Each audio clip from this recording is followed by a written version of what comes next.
They said that they were sticking me with tranquilizers, and it wasn't doing anything. Like I was just like my brain was in like survival mode, right? So I was just doing everything. Like I didn't know what was happening, and I don't remember any of it. But, Sure.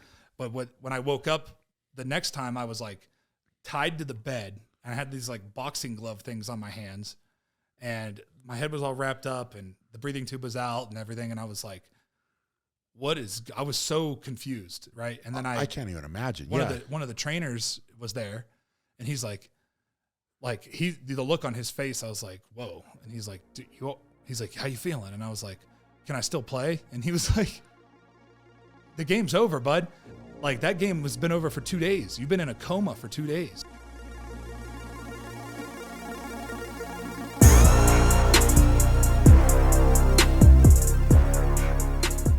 Welcome to the Shaw Strength Podcast. I'm your host, Brian Shaw, and today I'm joined by a very special guest, Mr. Derek Wolfe, Super Bowl champion, so many other things, avid hunter, you're a family man.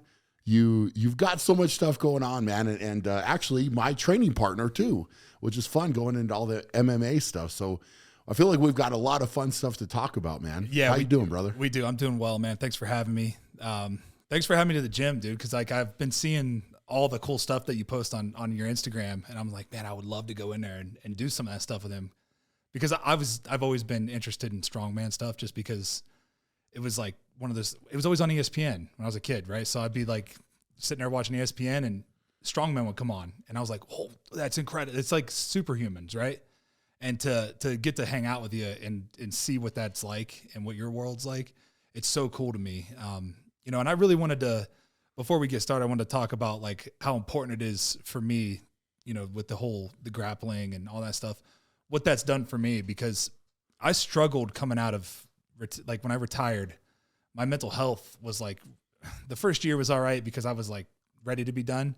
But then when I started missing it, I was like, so what happened was I went to the first game this year. Mm-hmm. They had me like wave the flag and plan it, and like just hearing the roar of the crowd again, like it made me really miss the physicality of the game, right? Like that. Dude, I can't imagine what that's like. I mean, that energy from that type of crowd is insane. Man, and most people will never experience something like that in their life. No, and it's wild. It's like a wild kind of, it's almost like a drug kind of, where you just kind of get addicted to it. And it's not even like the attention. It's that feeling and that energy. And like you said, like that energy is what you feel. But what I missed most, what I found myself missing most was like the physicality, like being physical and like, wrestling with somebody, like hand-to-hand combat type of thing, And it's crazy because Lauren Landau, who introduced us, was like, hey, man, like, I know you're struggling and going through some stuff right now. He's like, I think I know what you need.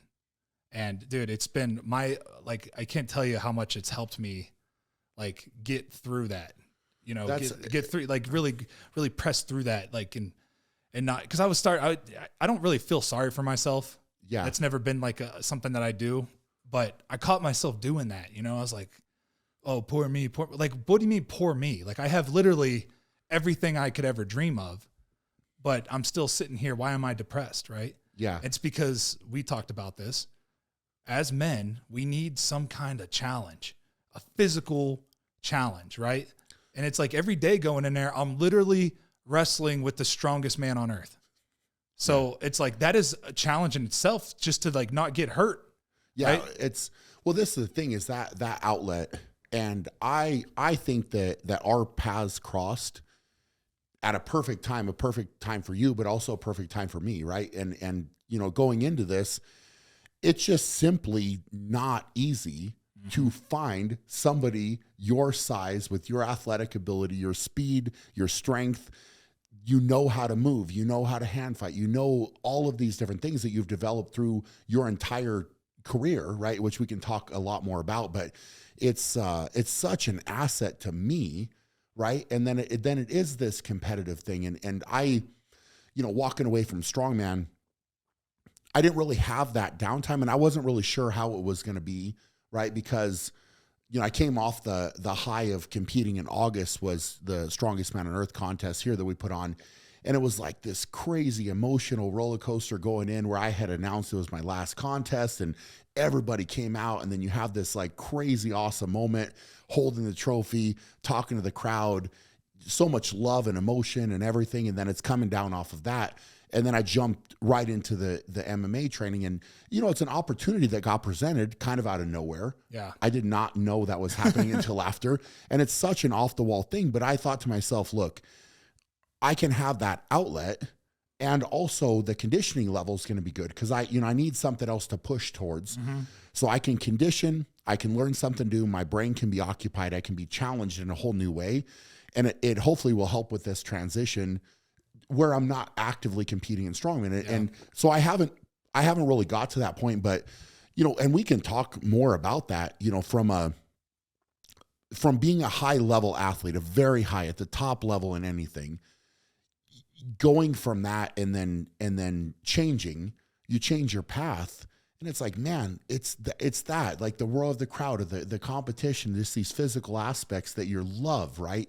And you look forward to, and, you know, especially as a man, it's just this physical challenge that comes into your life, and you're like, man, I love that. Yeah. Like, I just love to feel somebody else and to compete. And, you know, it's, for me, I love being competitive just in general. Yeah. Right? It's just a thing that, like, since I was a kid, I loved it. You know, so for you to come in, like, you've helped me in more ways than you probably realize as well.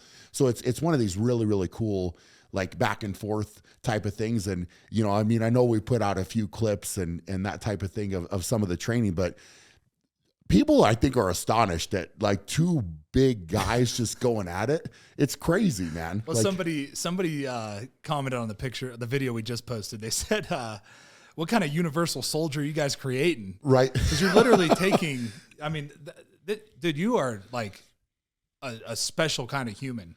Like, to be that big and as mobile as you actually are, like, it actually shocks me sometimes that I'm like, oh, he actually stopped that. Like, I'm impressed by how you pick up on things and move, and the way your footwork, and you pick up on like little hand fighting things, right? Like the pummeling. You picked up on that so quick, and it came so natural to you. Yeah. That I was like, dude, if he, like, when he really unleashes his strength on somebody and his ability, it's going to be a problem.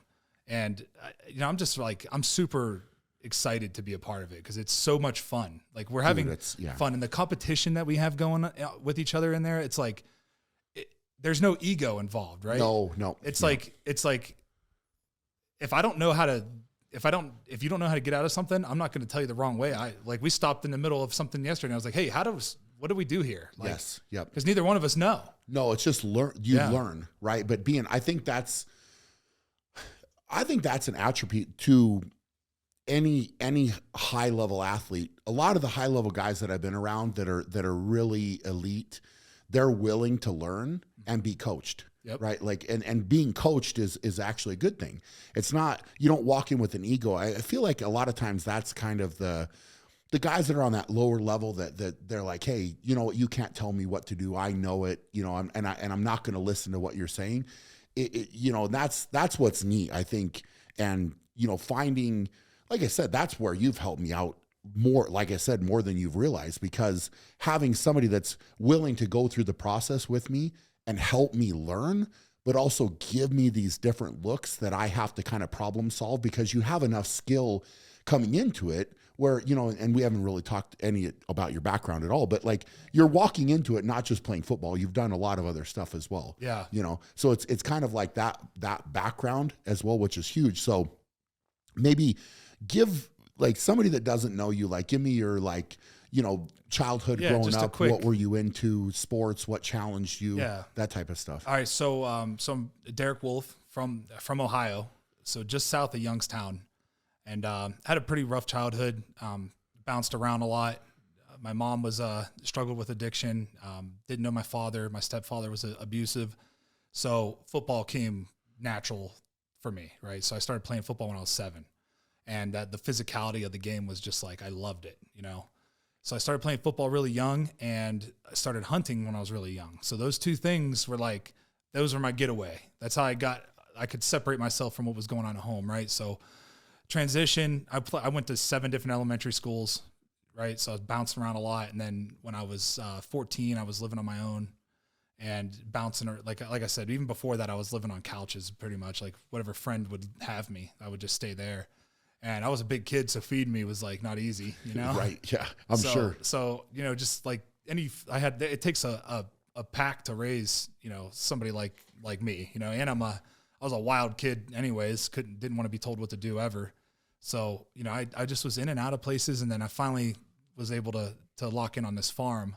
They took me in, taught me how to work hard, taught me discipline, made me wrestle. And that was the greatest thing I've ever done, for myself as a football player and as a person, you know, for my character, because there's no one to blame when something goes wrong out there on the mat. It's just you and then this other guy, and you're wrestling each other. And it's like, if you lose, it's on you. Right. So that taught me this whole different, and I did not want to wrestle. I just didn't want to do it because I thought it was going to be too hard. You know, I was like, oh, these guys have been wrestling since they were kids and this and that. What age did you start that? I didn't start till my sophomore year of high school. So you're already in high school. Yeah. So I was already in high school, and these guys have been doing it since they could walk. Yeah. You know, they start young. Yeah. Really Especially young. in Ohio, man. It was, you know, my high school, we would go, our wrestling team, we would go in and beat our basketball team. Wow. In basketball. Like we would beat them, you know. I could dunk a basketball from when I was like 13, 14 years old. See, so that's it was awesome. like, yeah. You know, a basketball coach was like, why don't you play basketball? I'm like, I was too aggressive for basketball. I was too aggressive. Like I didn't understand why this is a foul. Why is that a foul? Yeah. Like I would play street ball all the time, and we don't call fouls out there, you know. Sure. What I mean? But like, you know, when it came to like being physical and like the learning how to do it, and the other aspect to football, to wrestling, is that like you have to be in such great conditioning. Like your conditioning has to be on a whole nother level, because everybody can drill and go hard for 30 seconds, but to go for 2 minutes straight, and then the period, like there's no rest really in between periods. It's just like, you know, you might end up wrestling for 9 minutes and you're exhausted. You got to do that maybe 2 or 3 times in that day at that tournament, you know? So it was like this whole nother level of body control.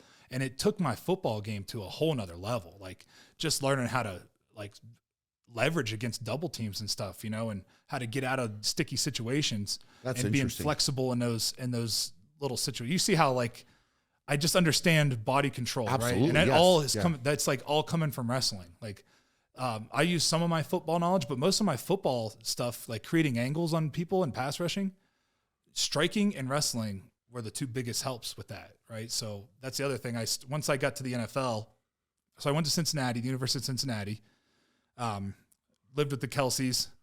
I mean, we had an unbelievable time. Obviously, we've got 4 Super Bowls, and our quarterback lived with us too. He's got 2 Grey Cups up in Canada. So our house was pretty successful. And you guys all lived together. And we were idiots.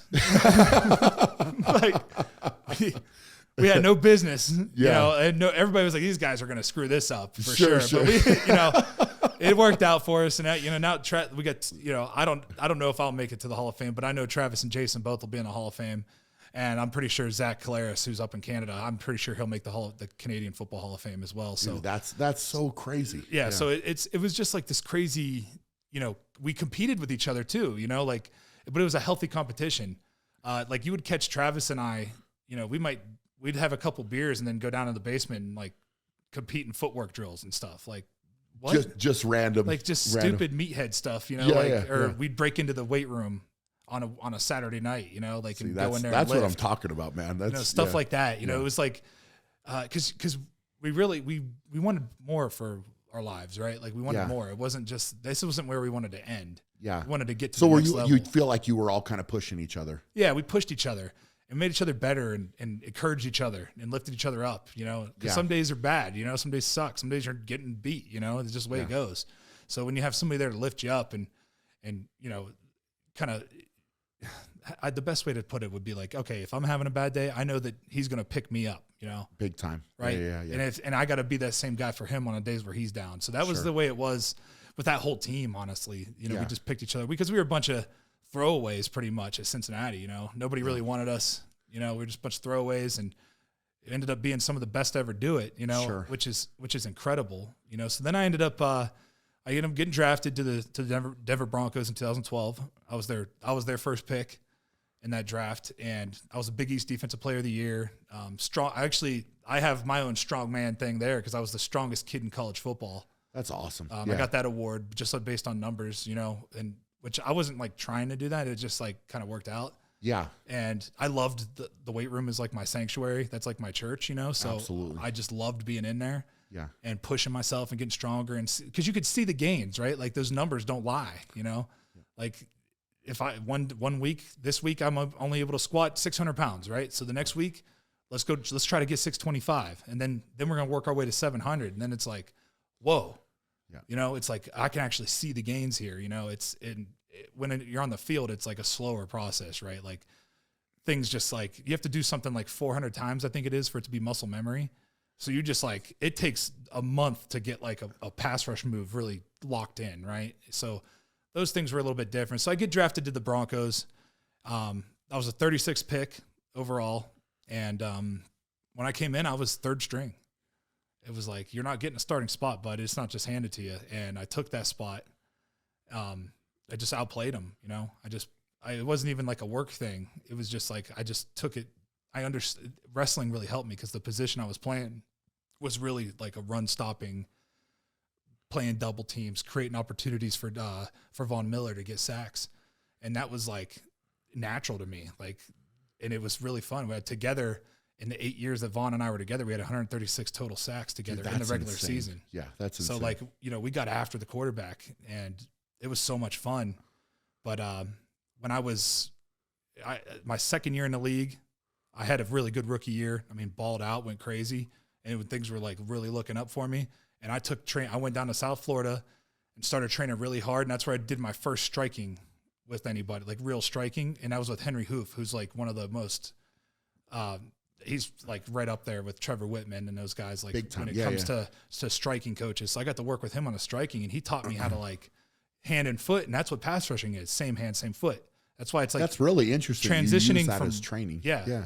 Well, transitioning from running to striking, right, is like, that's pass rushing. And then creating angles on guys so you can get by them, because these guys are good too, like they're big, strong, athletic dudes too, right? So you got to work around them and try to create angles and play chess games with them. Yeah. It's like a violent game of chess with these offensive linemen, so that took it to another level. And that's where I really like started loving the fight side of things. And I started to like, I would tell myself like, oh, I'd love to fight. Like, I would love to do it. It'd be so much fun. Yeah. Cause I love the idea of like training by yourself and going through like a whole training camp by yourself. But,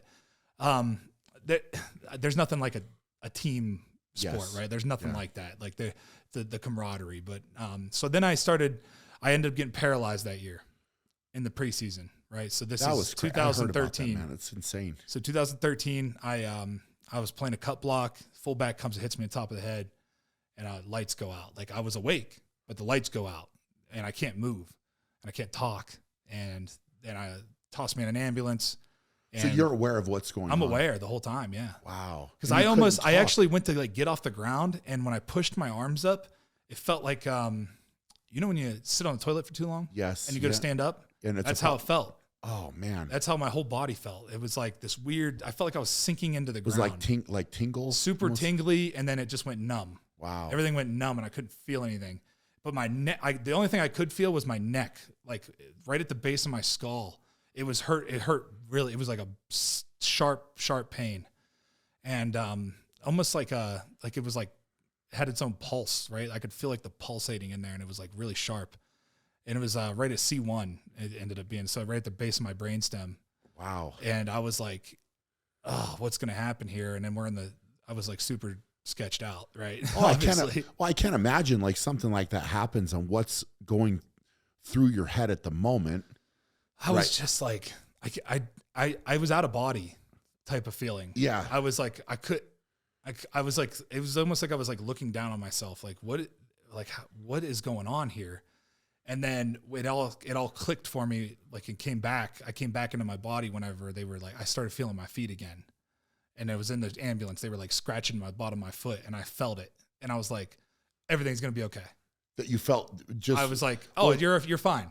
Wow. That's like, it's something in my brain told me like, you're fine. Like just because you could feel your foot. Yeah. Just because I could feel them touching my foot. Still couldn't feel my arms, but I could feel my foot. And I was like, oh, I'm good. Like, that just means that like the lights went out like for a minute, you know? And it was like 3 hours though, you know, before I felt like really could feel and move. Wow. Right. So then I'm in the hospital, the game's over. I'm in the hospital. I could finally move again. And they were like, you got to stay overnight. And I said, no, get me out of here. I got up off the table and they had me in like this neck brace, you know, because there was no break. Nothing was broken in my neck. So they had done all the x-rays. They did x-rays. Okay. Yeah. So there's no broken bones, which was, you know, that's great. Right? Absolutely. So great. Nothing's broke. So I'm good. Yeah. Right. So I said, get me off of here. Let me get on the plane with the team. So I showed up to the plane with the team and they were all like, what the? In the neck brace and all yeah, that? They're That's like, awesome. dude, what are you doing? And I was like, I'm good. I was on the field. I'm good. Yeah. I was on the field 2 weeks later. Whoa. And I played for 12 weeks straight and then I had a seizure. And I knew something was up because every time I really got like, when I got hit in the face, which is every play, my arms would go numb. And like, I was like, something's up, you know? And then I was having like crazy hallucinations at night, like in the middle of my sleep. I'd wake up and like not know where I was. And like I was having like crazy. Was that after, like mainly after you played, or was that happening all the time? It was happening like, it wasn't happening before that. Okay. Before that seizure, but or I mean, before like, that head injury. So you'd have that, and then you went back to. Was it after like you'd get kind of hit a little bit, and then that would happen? No, it was just like random. It was crazy, so weird. Like I remember there was a play against the Washington Redskins at the time, the Commanders now, but Trent Williams, who's like one of the best offensive tackles of all time. I beat him, sack Robert Griffin III, and he like stuck his hand out to like stop me. And when his hand hit my face mask, my whole body went like limp again. Oh, and I made the sack, but then like all my teammates were like smacking me in the head. And I was like, no. I was like, quit touching me. Yeah. And then, so what happened was I was losing weight, right? Like I couldn't keep weight on. I was pounding food too. Like could not keep my weight on. Because I was just like, my energy levels were just like fighting off whatever was going on in my neck and spine. Because your body's just dealing with that. Yeah. So what was happening, what I found out later after this seizure, because I get on a bus, I'm in a 3-piece suit. We're going to Kansas City. And we're playing really good football. We're about like, that's the year we went to the Super Bowl and lost to Seattle. Yeah. So, well, that's the other thing. After that Seattle game, I'm sitting in the team meeting with a neck brace on, and John Elway's up there calling us soft. Oh, wow. And I'm like, dude, this guy. Yeah. So like, that was another reason why I was like, I'm getting back on the field right away. Like, I'm going to prove. Yeah. And that's just being young and dumb and not listening to your body. And what, you know, I should, if I would have just taken like 3 more weeks. Sure. Because what happened was I'm on the bus and I'm sitting there, and you know that you ever been like dehydrated and like started to feel like a little woozy? Yep. And then you start sweating. Yes. And you're like, okay, I'm dehydrated. I need to get like some sugar and salt. Right away. Yeah. Well, I was like, I just need a Gatorade. My teammate handed me a Gatorade, chugged the Gatorade. And as I finished the Gatorade and set it down, I just blacked out. Holy cow. And then I woke up again, and they were I had my shirt was all ripped open, and they were shoving their thumb in my sternum. Huh. And I just like screamed at him, like, what the fuck are you doing? Yeah, seriously, leave me alone. Like, stop. Yeah. And then I felt like I went back out. Then I woke up again. And the next time I woke up, I was in the hospital. I was in like a bed, and all these lights were on me. And I reached up and grabbed a breathing tube and tried to rip it out of my throat. And that's why sometimes you'll hear my throat, like my voice will get kind of scratchy. It's because I screwed my esophagus up. Because I was all the way down your throat. Yeah. Holy cow, like, man. They said that they were sticking me with tranquilizers, and it wasn't doing anything. Like I was just like, my brain was in like survival mode, right? So I was just doing everything. I didn't know what was happening, and I don't remember any of it. But, sure. But when I woke up the next time, I was like tied to the bed, and I had these like boxing glove things on my hands, and my head was all wrapped up, and the breathing tube was out and everything. And I was like, I was so confused. Right. And then I can't even imagine. One of the trainers was there, and he's like the look on his face, I was like, whoa. And he's like, he's like, how you feeling? And I was like, can I still play? And he was like, the game's over, bud. Like that game has been over for 2 days. You've been in a coma for 2 days. So this was 12 weeks after the initial. Yeah. And then you had a seizure. And they had to induce the coma because my heart, imagine this, I'm ripping things out of my arms, right? Yeah. Throwing nurses on the ground, and my heart rate is at 17 beats a minute. What? So they're like, they thought I was on like PCP or something. They thought I was on drugs. 17 beats a minute? Yeah. Wow. And I guess so the way the doctor explained it to me, he said there's only a few people on the planet that can do this. When you get put under extreme, like snipers do it, right? When you're under extreme stress, your heart rate slows instead of speeds up, like just naturally does it. Interesting. So I'm like under this, my heart rate it slowed down so that it wouldn't go into cardiac arrest. But that's what they were worried about. They were worried my heart was going to just stop. Well, at 17 beats a minute, that's like nothing. Yeah. That's crazy. Yeah. Like barely beaten, and then finally, so we do all these tests and they figure out that I wasn't getting any fresh blood to my brain because that bruise from that original injury never healed. So was your spinal cord was bruised. Okay. So there was a bruise there. No broken bone, but you bruised your spinal the cord. Yeah. Wow. And they said that I had twice as much fluid as even someone my size should have around my spine, which is what saved me from severing the spinal cord. Wow. So it bent and bruised the spinal cord. That's crazy. That's what happened. Okay. Now, and it was like, what? And they said the reason why I was losing all this weight is because my adrenals were completely drained. My cortisol levels were like out of control. It was like all my levels were screwed up, right? My testosterone levels were super low. Like everything was screwed up. All my hormones were screwed, and that's why I was having all these crazy hallucinations and everything. Well, so I just I took that year. We went to Super Bowl and lost, and I was like not playing. I was sitting on the sidelines for the game, and I was like, I might never get another Super Bowl shot again. Yeah. I was like so depressed and sick about it that it just like I ended up coming. So when I got out of the hospital, I was 250 pounds. That's crazy. And you were and I'm like what? Naturally 280. Like I'm naturally like if I don't really do anything, I'm like 280 pounds. Sure. And I was playing at like even throughout the season, I got all the way down to like 270. That's crazy. So you're under your weight, dealing with all of that. Dealing with all that, and then I came back the next season, and I got back up to like 310. Played all 16 games, played really good, and then the next year, that's when you got to meet Bill Kolar. That's when that coaching staff came in, and I was in really good shape. That's like when Lauren came into my life. Yeah, I feel like you connected. I'm just from what I've seen with Bill, like it's like a connection there. Yeah, connection with Lauren.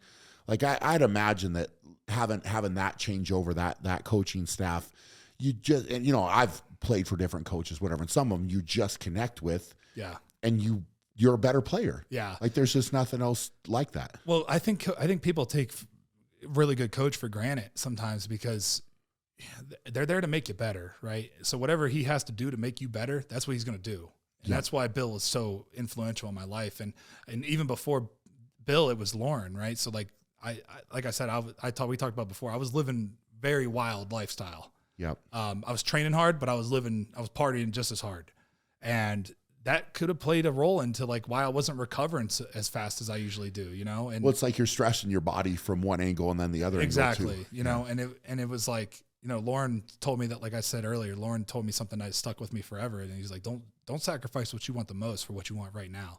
You might want to go let loose and go have fun, but focus on this is a short window of your life, man. Like focus on this right now. And I was like, you're right. And I did. And I came out and we went crazy that season.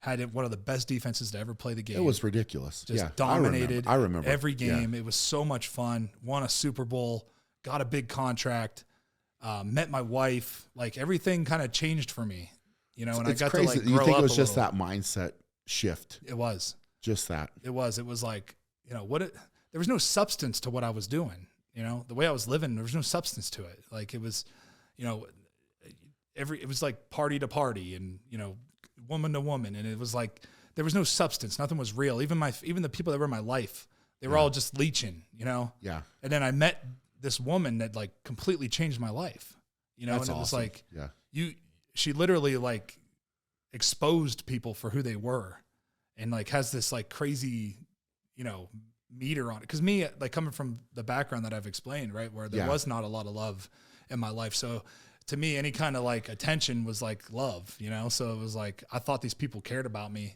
when really they could give a shit. They were just along for the ride. Sure. And once we got rid of all that, it was like, whoa. Did you experience a lot of that? Yeah. Like once you made it to that level, there was a lot of people that just kind of almost came out of the woodwork. They were like, "Hey, Derek, let's do this or that," or like, "I'm your best friend now." You know, like, "Oh, you got the contract, you got the like, you know, your name's out there, whatever." Oh like, yeah, I'm here and I wanna ride the wave. Especially like when I got drafted, it was I've always been kind of close guarded to like who I allow around me, but like I was always looking for love, you know. Like I was always looking for somebody that like cared about me, like genuinely cared about me, right? So whenever I felt like maybe they did care about me, I would just allow them in my life completely, right? Like I was like an open book to them. So people took advantage of that and of my niceness and of my like trust. And people that I never thought would do that did that, and my wife exposed them. And they were like, some of these people were so shocked that I was like, well, because I have no problem just like cutting someone out. Like, it's not hard for me to do that, right? Like, it's once it's gonna hurt me for a minute, but like now I'm just angry and you're just gone, right?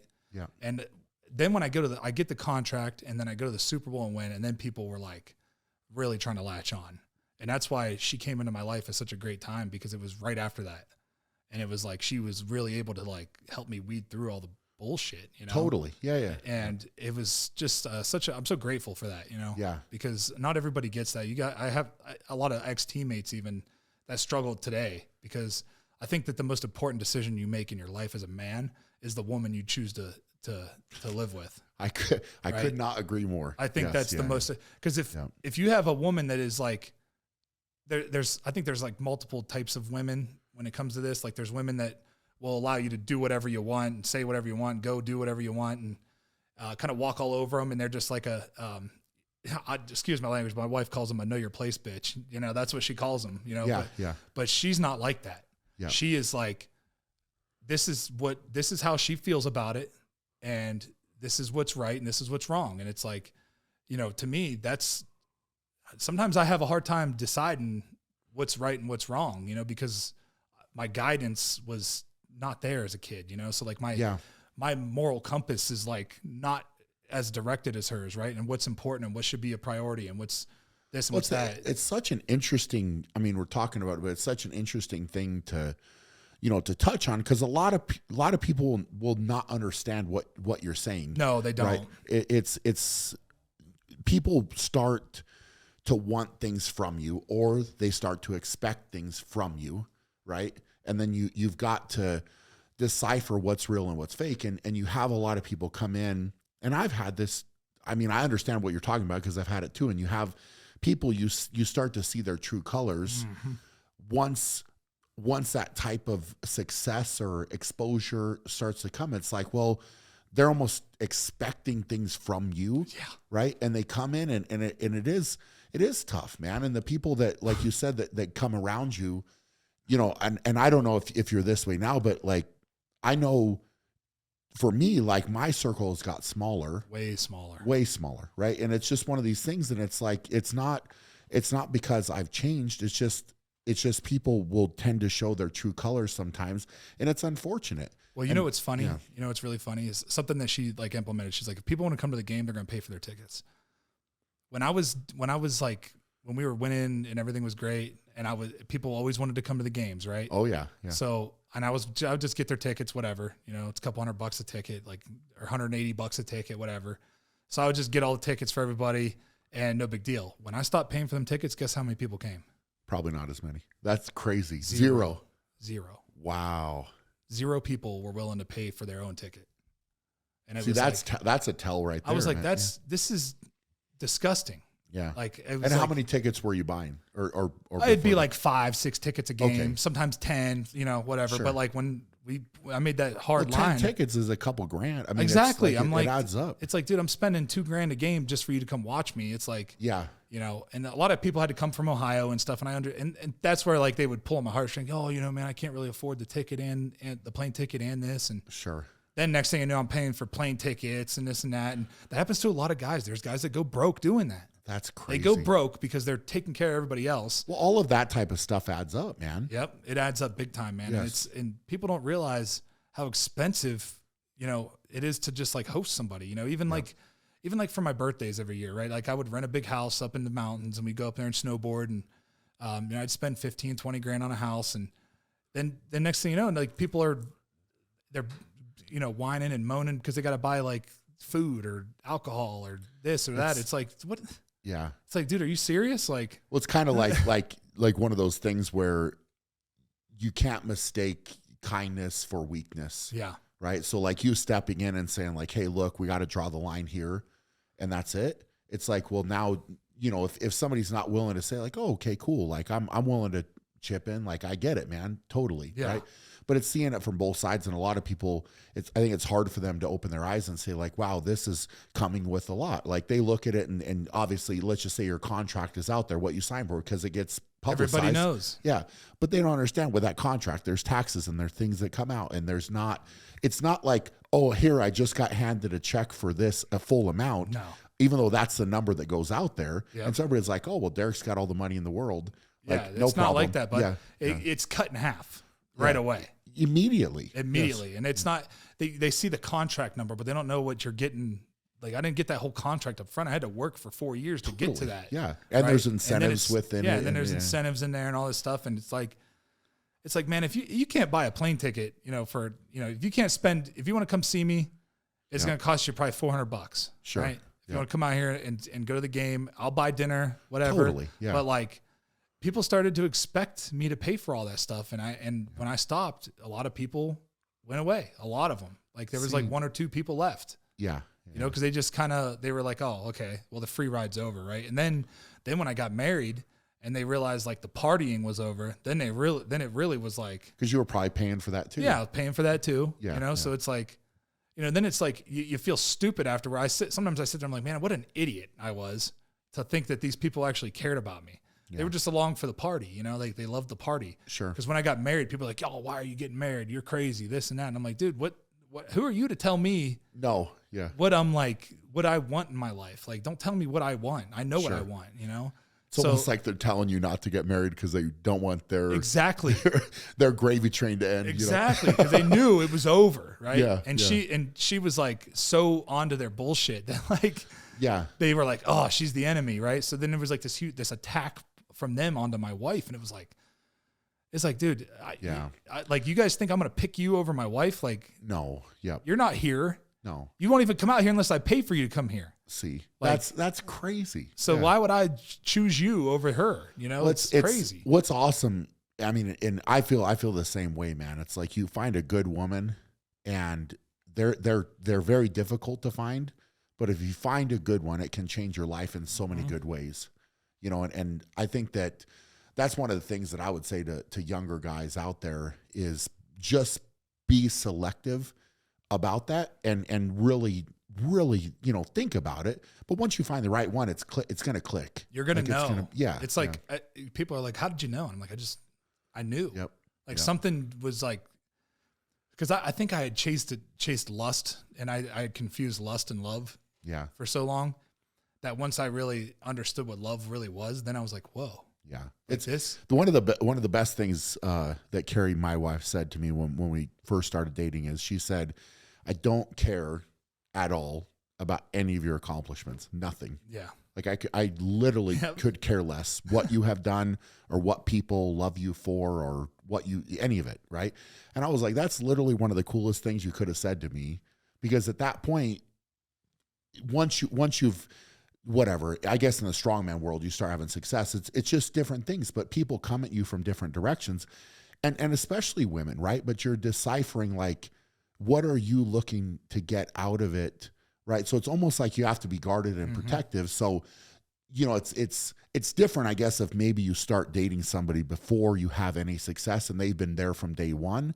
But then once you're already successful at a certain level, it's even harder to find. It's much harder. And people, I mean, it's interesting. Like you're bringing this up because I'm going back and thinking about like what it was like for me. Because I was all the time like, well, what are you wanting from me? Is this real, or you're just trying to get in and you want to be in the limelight somehow? Like, you know what I'm saying? They use you for clout. Yes. You know? Some like men do it too with women, but like big time. A lot of women will use you for clout. Yeah.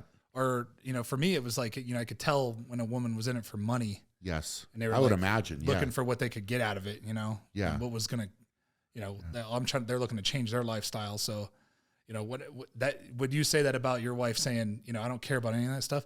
My wife, she had no idea who I was. Right. That's awesome. She didn't care. Right. She didn't, she could care less. Like people would like make it, we'd be out in Denver and she'd be like, why are they excited? Why are they so excited to see you? Like she just didn't care. Like she genuinely liked me for my personality and who I was and not about what I was, it was about who I was, not what I was. Because what I was a football player. Right. And to her, it was an annoyance. Like she was just like, could not wait for me to be retired. That's crazy. Because she was like it's not about the attention. It's about like she's just like, I don't care about any of that stuff. Like she doesn't care about the money. She doesn't care about who you are, what you got. Like, see, but now she's real. She's one of the realest humans I've ever met. That's huge.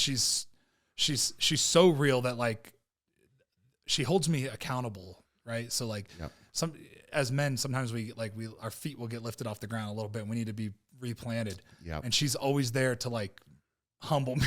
Hey, that's an important part of it. I got to be humbled. Right. So like even come out of retirement, right. I was like, I felt entitled to do whatever I wanted. Right. So I was like, I'm going to go hunt. Yeah. So I went on these hunts and she was like, hey bud, we have kids. Sure. And I'm your wife. Like you can't just be gone for a month. Yeah. And I'm like, wow, why not? Sure. And she's like, grow up, and I'm like, you're right. You're right. It's a voice of reason. It is. And it's like, you're right. Right. Cause I think some wives would maybe be like, you know what, like go do whatever you want, this and that. But for her, it's more important that I'm like I'm involved with my kids, present, right? Like I'm present. Mm-hmm. And that's like, to me, that shows like her true character, right? So she's not like being selfish about it. Like, oh, I need you here for this and that. No, she's thinking of it from the kids' point of view. Like she wants me there for the kids. That's awesome. Yeah. And like, that is like, incredible. It's difficult, but it's also like, I need it. Yeah. Like some days I'm like, oh, this sucks. I can't just go do what I want, but then other days I'm like, you know what, man, like this is important. Because I see guys that are like that don't have any real responsibility and their wife kind of takes care of everything and they do everything with the kids and they just kind of go do whatever they want. And it doesn't last. Their marriage never lasts. They always fall apart and it's like, there's no team there. Right. So everything that I do, she is involved in. So she feels like she's part of the team, like, and to be honest, every good idea that I have came from her. That's awesome. Right. So like I might have like the kickstart to it, but she like fine tunes it and makes it like real and makes it a reality for me. Yeah. So I have like, so, I'm sitting here praising my wife, but she is like, no, it's the huge. most important decision I made in my life was who I married. And we've talked a little bit about this outside of this as well. And I feel the same way. It's like, what Carrie does for me is all behind the scenes. A lot of it is or not seen. Or showcased, but it's huge, man. Huge. And that's helped me in ways that I can't even express either, Yeah. So what I want to talk to you about is your mindset. Like, so at the beginning of this, we went through, you're saying like your childhood and all that. I want to know where your mentality, right? Less competitive, fire, drive, like, where do you think that stemmed from? Do you think it stemmed from like being in so many different schools and sports was your outlet, or was it like, or was it always there? Was it always there? I think it started because I just like was looking for validation, right? As a kid. And where I got that was by playing good football. So you do that, get a positive reinforcement. Yeah. So I was getting positive reinforcement from playing good football. So I was like, I got to be the best, because if I'm the best, then I get the most love. Makes sense. And it's like, that's unhealthy, right? Yeah. But it was unhealthy for a while. It was healthy for a while, but then, coming out of that competitive side, I find love in other ways now, right? Like I have kids, and your kids are like your legacy, right? So the love that I feel and give to my kids, like that, I never felt unconditional love before. The love I was getting my whole life was always conditional. It's always like, if I didn't play good anymore, then then the love stops. The love stops, right? That's so crazy. So I never felt unconditional love until I had my first child.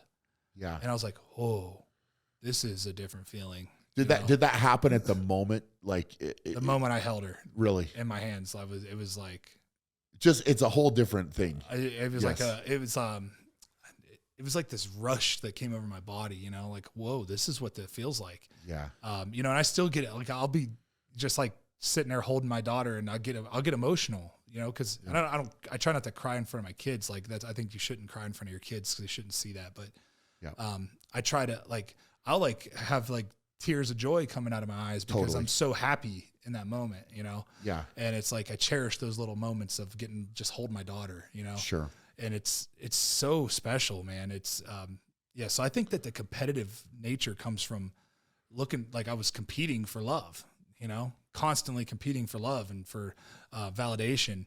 And then I put like a chip on my shoulder because I felt like nobody thought I was gonna be good enough. Right. So I would create like a narrative in my head of that nobody thinks I'm better than I'm good enough. Right. When I think people never really thought that. but it was real to you. But it was real to me. Right. Yeah, so I had created that narrative. Did anybody tell you that I wasn't good enough? Did they say that to you? I mean, were you ever told like, hey, you're like, people said to me, for example, when I was in high school, that I like playing basketball is what I was trying to do, but it was like I couldn't run fast enough, I couldn't jump high enough, I just wasn't a good enough I got that, and it fueled me like nothing else, man. It was I wanted to prove that wrong all the time. Exactly, proving people wrong, right? So like I was born into a situation that I was like kind of destined to fail, right? Destined to be just like a white trash kid from Northeast Ohio. That's kind of where I was tossed into, right? So it was like, I was always fighting that, like always like, oh, I will be better than this, right? So when I was in high school, my head coach told me, I loved my head coach in high school, but he did tell me, he was like, dude, you need to play offensive line because you're white and white guys don't play defensive line. And I'm like, I just was not, I didn't think that way, right? Like I never thought like I was less of an athlete because of my skin color, right? Yeah, totally. Or I never thought that people would look at me that way, but it is kind of true that like people look, when you get stigmatized as a white defensive lineman, as like, he's just a high effort, hardworking, strong guy that like, you know, his athletic ability isn't going to be as high as like another guy. That's just kind of, so I would play that in my head and then, you know, like a Hall of Fame guy one time told me, he was like, white guys don't last in this league of defensive line. And so to me, I was always like, that was like another driver for me, right? So I had multiple drivers that drove the train, right? And would like something like that, would you just latch on to it? Oh, I just latch onto it. Like I loved it. Yeah, like I loved it when people doubted me. Like I would rather have somebody doubt me than like try to lift me up, you know? Like, yes, I'd rather them think I can't do it, which is like a blessing and a curse. Because I've been that way since I was a kid, right? When I like, don't do that. Well, now I'm going to go try it. Sure. I have to learn for myself, right? Yeah. It's like, we're going to test it. You shouldn't do that. You shouldn't do this. You shouldn't do that. You shouldn't. But to me, it's like, I just like this, it's like in my DNA to like do things that people think I can't do. So it's a blessing and a curse. Cause like, it's in my nature to like, do what I'm not supposed to, like do what somebody says I shouldn't do. Right. So as you mature, you learn what things you probably shouldn't be doing. Yeah. But I always have to learn the hard way. I feel like, you know, like I have to try it and figure it out for myself because I just don't, my wife always says, you know, you just don't listen. Yeah. Like, she's like, you have to like learn in the hard way. And I'm like, I know, cause I'm a rockhead sometimes. Like I can't help it, you know? But as I mature, it starts to come along, but those drivers, man, like what motivates you every day, right? Like when you wake up in the morning, what is like when you don't want to do it, what drives you to go do it? Yeah. And to me, it was always that doubt that I knew that people thought I was going to fail. Like I knew that even in my small hometown so Lou Holtz told me this. Lou, if you guys don't know who Lou Holtz is, you probably should. I mean, he's like one of the greatest coaches of all time. I never met him, but I've listened to some of his stuff that he said, and it's incredible. Yeah. I got inducted into his Hall of Fame, and he told me, he said, let me tell you something, Derek. 90% of people want to see you fail. The other 10% don't give a shit. I was like, dude, hey, okay. I was like, dude, you're right. And he's right, because what do people love in this country? They love to see the downfall of someone. Like they are obsessed with watching someone burn out, right? And just fail miserably. Oh, they love it, sure. right? Yep. Like it's crazy because they'll root for you on the way up, but then when you get a little too much success, they're like, whoa, hold on a minute. They want to see you go down because misery loves company. And there's a lot of people from my hometown that like, they think that I think I'm better than them or something because I want more for my life, right? Sure. I want more out of life than just to be, living in some small town and doing small town things. Like I have bigger dreams than that, Sure. There's nothing wrong with that. Yep. There's nothing wrong with people being complacent and wanting to stay there, but I'm not that person. No, I can't. The complacency is like a disease. But they want to see you fail because I think through your success, you're making them uncomfortable. Oh, really? That's what it is. That's what happens. That's the best way to put it. Yeah, you hit the nail on the head because it's people get so uncomfortable seeing somebody else do something that they just were too lazy to do. Honestly, yes. Like mostly because I think most of it is laziness. Because there are how many great athletes have you seen just never do it because they just didn't chase it? Yeah, I've seen a lot of guys, man. I mean, even in your, especially in the strongman, right? Yeah. Because this is like you weren't always the strongest man ever. Yeah. You weren't born like that.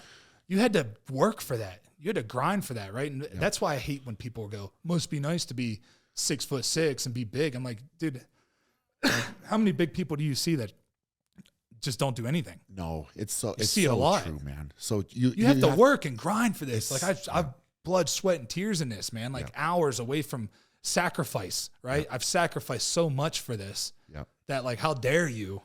Well, what I would say to that is those type of people that say the must be nice comment.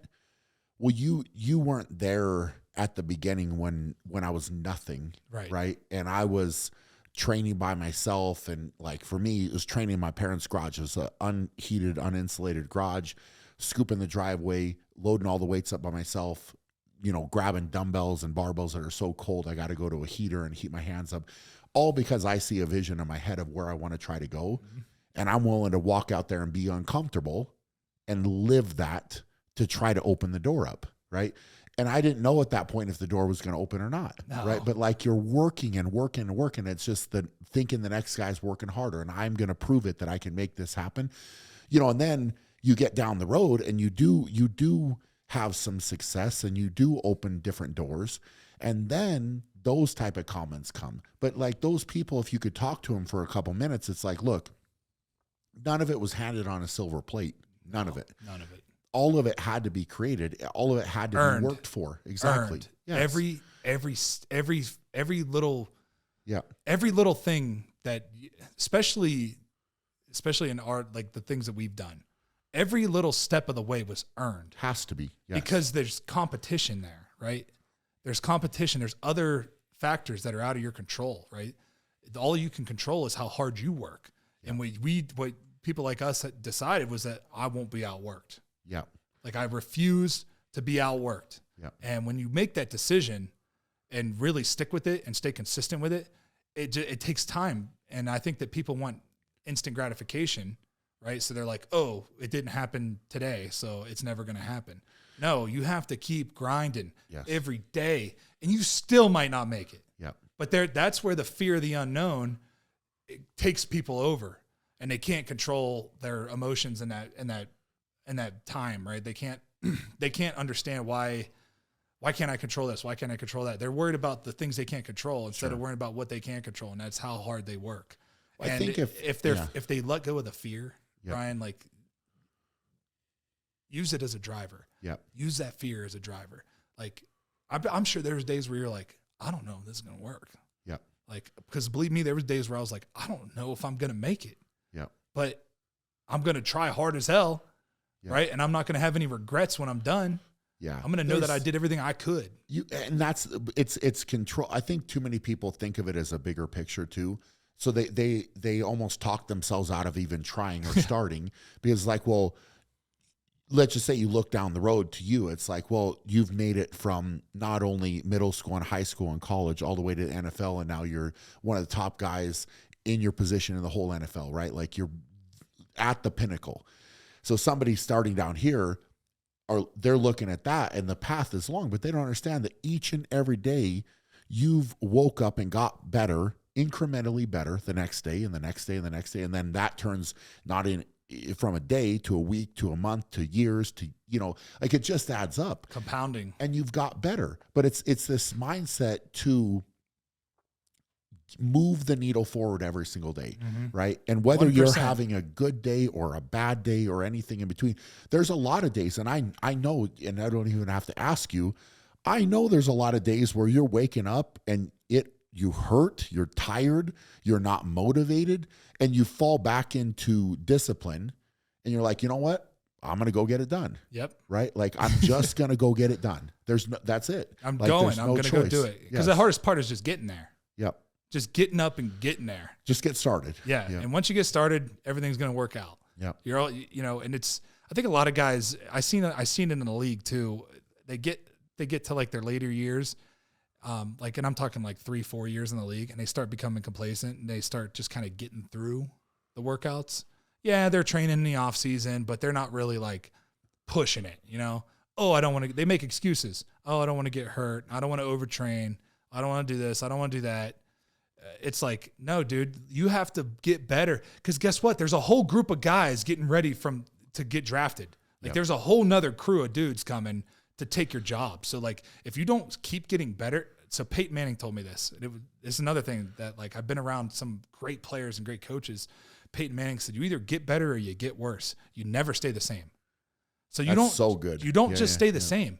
You either get better or you get worse. That is a fact. And it doesn't matter what you do in your life, what your job is. Like, look at these two. Do you guys ever think like, hey, I'm just going to stay the same? Like, I'm just going to keep doing what I'm doing every day. And that's going to, I'll be okay. No, you have to get better every day. You have to, and it has to be little small increments, 1% every day. Cause like Peyton said it, man, you either get better or you get worse. And that's like so simple, but it's like, I say that to people sometimes and they're like, oh, that makes sense. And it's like, it does. Sometimes people just need to hear it. Right. Yep. But that's where your discipline comes in. And I think discipline is the hardest thing. Discipline is the hardest thing to like stay consistent with. Right. Cause anybody can load up a podcast and talk about discipline and talk about this and talk about that. But going and doing it for years and years and years, for a decade, for 2 decades, and being consistent and disciplined for that long is not easy. No. It's not easy, and it's hard, and it takes sacrifice, and your friends will be doing things that you wish you could be doing. But at the end of the day, if you don't sacrifice and discipline yourself, you're never gonna excel, right? You're gonna hit a wall and you're gonna give up, and then you're gonna be living in a van down by the river. How many guys in the NFL, like you spoke about guys like in their third or fourth years getting a little complacent, that kind of thing. What was the mentality of a lot of those guys like? Like was it I'm gonna go out here and get better, or was it like, hey, I made it. Yep. I made it. I'm good. Like, and then the ego almost takes over a little bit, where it's like, I don't need to do that. Like, we'll let the younger guys do that. Like, I don't need to work on this. Does that take over, or is it kind of a mix of? Well, of the both? average career in the NFL is 2.5 years. It's insanely short. And that's because, and I think that has a lot to do with guys. Well, all right, look at it this way. I had $7 in cash when I got drafted. That's crazy. Right? Yeah. $7 in cash. Didn't have a bank account. Never had a debit card, any of that stuff. Like, I paid everything in cash. Like, didn't have a cell phone bill. Like, I'd use pay by minute, and the phone cards, right? Yeah. Bro, people don't remember that. They don't remember that. Like, that I had to put minutes on my phone, yes. And it was like, I only had a certain amount of text messages I could send. And it was like, yes, you were limited. Yeah, I was limited on what was going on here, So when I got that first check, I remember that feeling of like, I would not allow myself to feel like I made it. I wouldn't allow myself, because I'd been told by so many other older guys that, like, don't let yourself once you get drafted, that's when the work starts. Like now you got to take that work ethic to a whole nother level and that discipline to another level. And that's what I did. I seen a lot of guys that had a lot more ability than I did not make it because they, instead of focusing on like their training and getting better, they were focused on like chasing women, chasing the doll, spending money, buying chains, buying watches, buying cars, buying houses and stupid stuff like that. And really what it comes down to is what's like buying something that's going to appreciate, right? Sure. So these guys don't understand. There's no financial literacy there, which I didn't have any either. I just was like, I'm just not going to spend a lot of money. That's so smart. I'm just going to try not to spend a lot of money and I'll be okay. Yep. And try to live within, like, stay in my financial lane, right? Because when you get to a locker room, you got guys that are making 20 million, 50 million a year. And then you got guys that are making $500,000-$600,000 a year. Sure. All in the same locker room. All in the same locker room. So then you can't live that same lifestyle on a rookie contract that Vaughn is living, right? Like I knew that, right? So like Vaughn's flying private everywhere and stuff. Like I'm flying Southwest, all right? Like it's different. It's different, right? Yep. You can't expect to do that. And that's guys blow through their money and they don't work hard and then they're out of the league. And then what do? They start working hard. After they've already lost it. Yeah, and the opportunity's gone, dude. Like it's gone. Yeah. Like because you're now 25, 26 and now there's a 19, 20, 21-year-old who's working his butt off and that will play for nothing. Sure. Because he just wants his chance. Sure. So that's who you're competing against, right? So like guys, they wait till it's too late. Yeah. And that's why you have to seize it when it comes, right? That opportunity is only going to be there for a short time. You got to seize it when it gets to you. And there's a lot of guys that in their second, third, fourth year, they just like, I've seen guys eat themselves out of the league. You can't make weight. They just eat too much.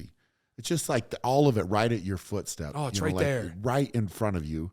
And it's just if you could look at it that way, like it's always an opportunity you could get better. Right. Just keep pushing. Because I know for me, one of the biggest driving things for me when I was young was always thinking that there was somebody out there that was working harder than me. Right. It would literally drive me crazy. Eat me alive. Yes. I hated thinking that. So every sport that I competed in, and then eventually strongman, I was always thinking, if I'm not working harder, because it's the same thing. Like you have new faces that show up, right?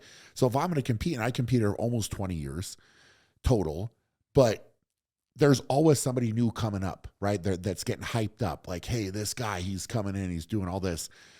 And it was always that same thing, just like what Peyton said. You're either getting better, you're getting worse, right? So I have to get better and stay ahead of the curve.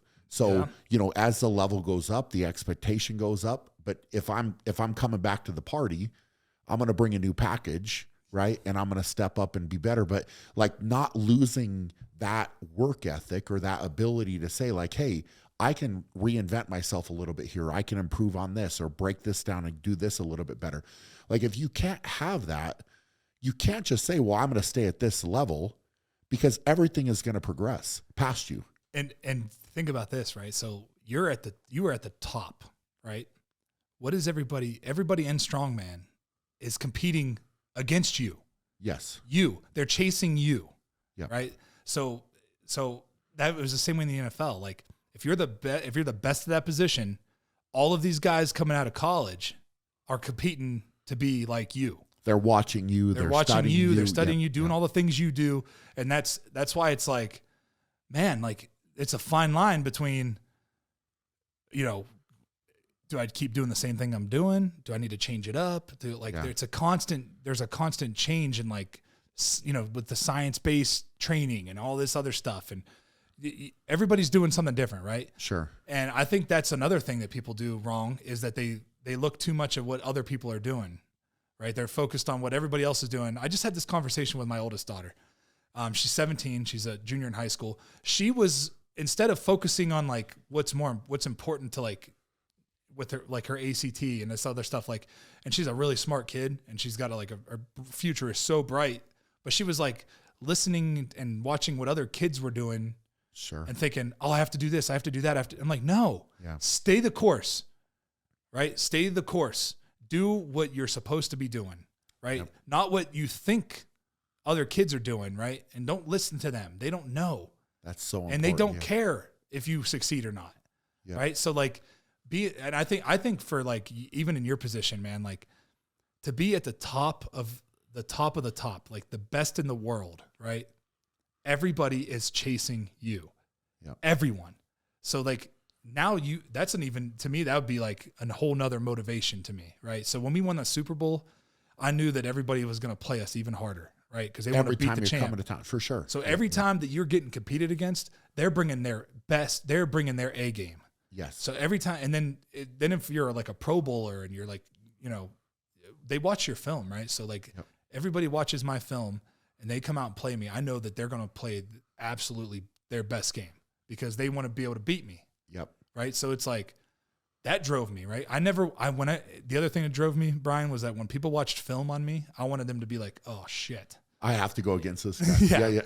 Like I wanted that. I love that. You know, and I would think about that during games. Like I would think about the next team watching me in film being like, shit, God, I love I got to play against this guy and he doesn't stop. Like he just constantly is up my ass. Like he just will not stop. He comes every play. Yep. And that was like a big driver for me too. And I'm sure that was with you too, right? It was like, you're never going to let up, right? You're going to be, and that's when you talk about like some of the injuries that you dealt with and that you like competed through, like when you talked about your bicep, right? And you competed through that. Like, I bet when that happened I bet when that happened, I bet there was people competing in that event, in that competition. I bet they were like, oh, thank God Brian's out of it. Oh, and then 100%. They saw that you weren't out of it and they're like, oh shit. Yeah. You know, like that people are hoping that something happens to you so they don't have to compete against you. Right? I would 100% guarantee that. Cause like that year with the bicep, I had won every single contest the previous year, every single one. Yeah.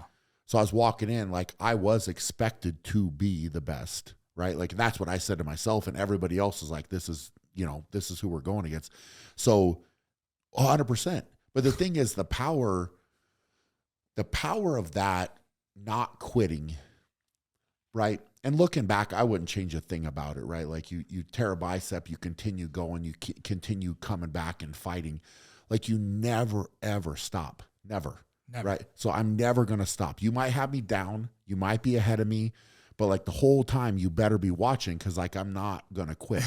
I'm going to keep coming. And it doesn't matter if I'm a little, ripped up or banged up or what, like there is no, like in my mind with something like that, there is no stop, right? Like that's not an option. Quitting is not an option.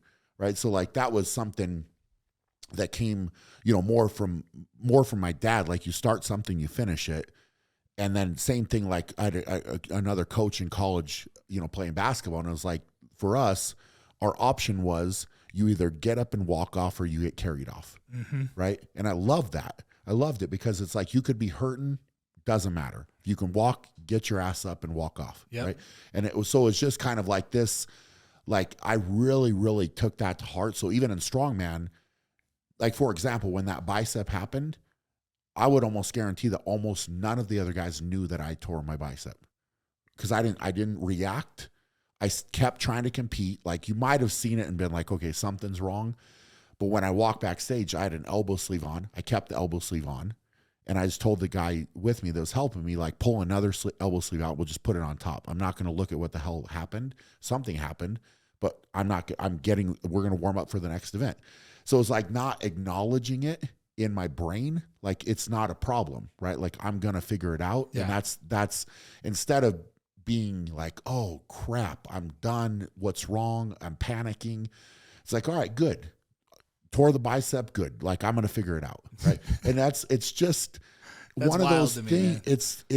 But it's no different than you're telling me stories about like, hey, I dislocated a finger or something. And I just take the tape off. I'll pop it back in and I'm right back in the game.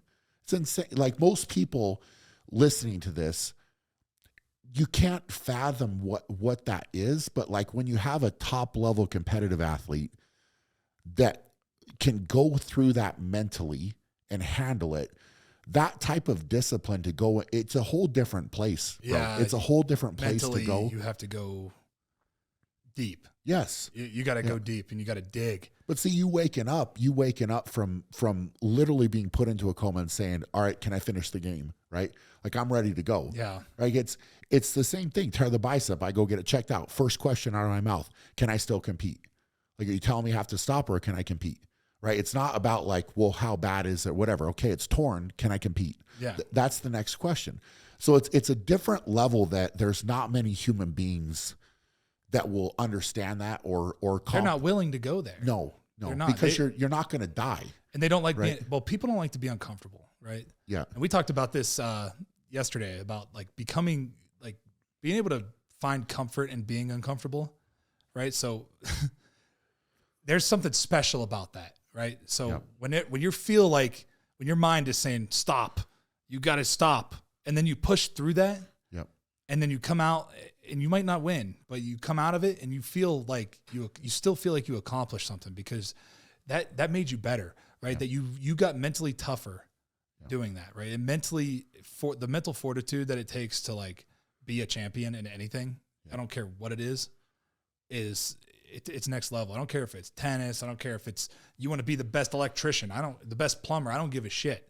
Yep. To be the best at something takes mental fortitude. So the only way to do that is to fight through that little voice in your head and push it aside that's saying, all right, you can stop now. All right, you can chill. All right, you can relax. You've made it. Yep. You're fine. You don't need to push through that. Oh, you're hurt. Go ahead and chill. No, you can't do it, man. There's times I'd go to put my cleat on and my foot and ankle are so swollen I couldn't hardly get my foot in the shoe, but I did it. Yep. And then I'd take a Toradol and go. Yep. And it was like, no, you're exactly, and that voice never goes away. No, that's the thing is like people that are that disciplined. I think to somebody that's never tapped into that, they never have got past that voice, but they think, okay, well, those guys, they don't have a voice like that that's telling them like, hey, you know what, that's easier if you just don't do this, or hey, don't push that hard, or oh man, this really hurts. Like you could easily call it in and you don't need to go do that, right? Yeah. Like that voice is always there. It doesn't stop. No. Like it's always challenge. Like, and I think that you're the same way as me. Like I almost take it as a challenge when that pops in my head saying, shut up.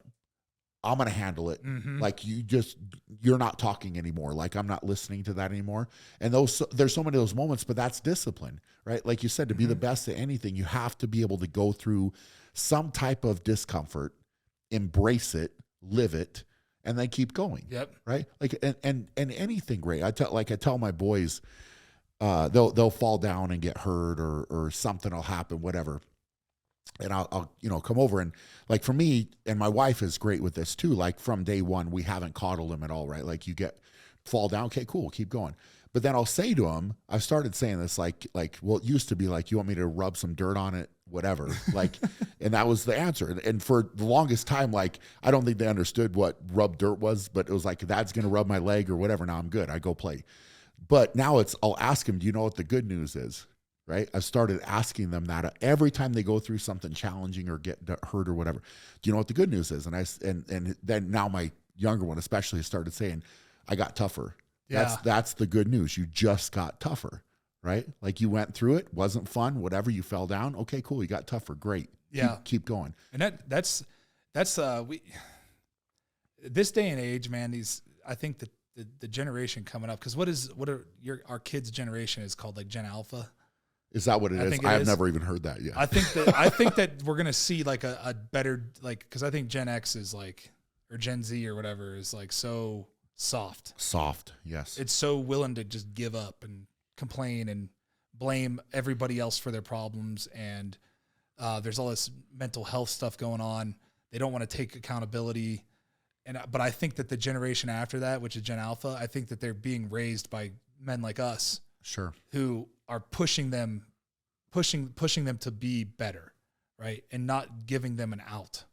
Not letting them make excuses, right? Like that's what you have to do, especially with boys, man. Like these little boys, like I look at my daughter's high school and I'm like, what the hell, dude? I can't even imagine is going on with these kids. Yeah. Like if you're like if you have any type of the mentality that we've been talking about, yeah, you will run through them like a hot knife through butter. No problem. Because they will quit. so quick. They will quit as soon as it gets difficult. Yeah. Like as soon as it gets hard, they're going to quit and be like, see, I told you I couldn't do it. Because they've already made it up in their mind that they're not supposed to do it. Sure. It's a horrible mentality. Yeah. It's horrible. But that softness is it's bad. It's really bad. It is really bad. And it's, you know, they're locked in on like social media and yes, they're and I almost competing think against things that aren't real. Yeah. That's what's driving it in a lot of ways. It's this, I'm going to share my victim story, and my victim story is better than your victim story. So like everybody should run over and tell me, like, you know, whatever, how brave I am for saying how much of a victim I am. Right. Like the truth of the matter is, yes, you're going to get comments and people are going to come in and say like, oh yeah, but like, you know what? I've been through a lot of tough times, like down, whatever, like we're talking about great things and all that, but like there's a lot of moments, man, where you hit rock bottom. And you know, we don't need to go into all that. I'm not trying to say like, hey, let's talk about that, but it's like, you know what, man, like there's some moments where you gotta pick yourself up and figure it out. Oh yeah. Right. Like dude, nobody cares. I still struggle we talked about at the beginning, man. I struggle. Like depression is real, man. Like it's not like I'm not saying that that's not real. Yes. But like anxiety and depression and all those things, you can change your outcome, right? Like you can change your mindset. When I'm feeling like so for me, if I'm feeling super anxious, super weird in the morning, even at night, I'll just write down 3 things I'm grateful for. It can be the simplest thing, because what I've learned is that your brain, anxiety and gratitude come from the same part of the brain. So anxiety and depression are tied together, right? So if I'm feeling depressed and down and this and that, it could be the small, like this morning, my 3 things were, hot coffee. I was grateful for a cup of hot coffee. I was grateful for a bowl of oatmeal, and I was grateful for, the opportunity to wake my daughter up. That's awesome. Those 3 things, those 3 things are so simple, but like completely changed my mindset right away. But the problem is that these kids start feeling sorry for themselves. Even adults do it. They start feeling sorry for themselves.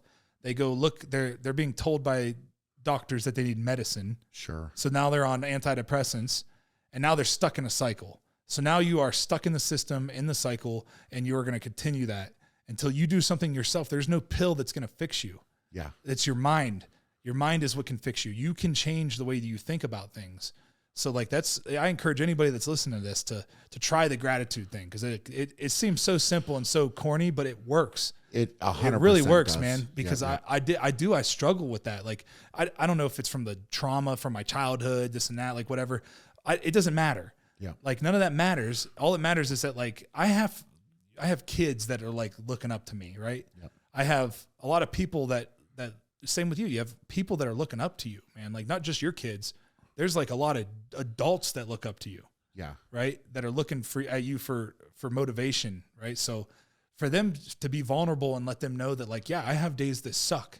Absolutely. Like some days suck, but what I do is I try to change that with my mental state. Right. I try to make it a priority to change my mentality about it. What you're touching on with gratitude is so important, and it's a, like, in all fairness, right, with what you have just said, and we didn't talk a tremendous amount about your childhood, but it would be so easy for you to say, look at what I had to deal with in my childhood. That's my victim story to the world, right?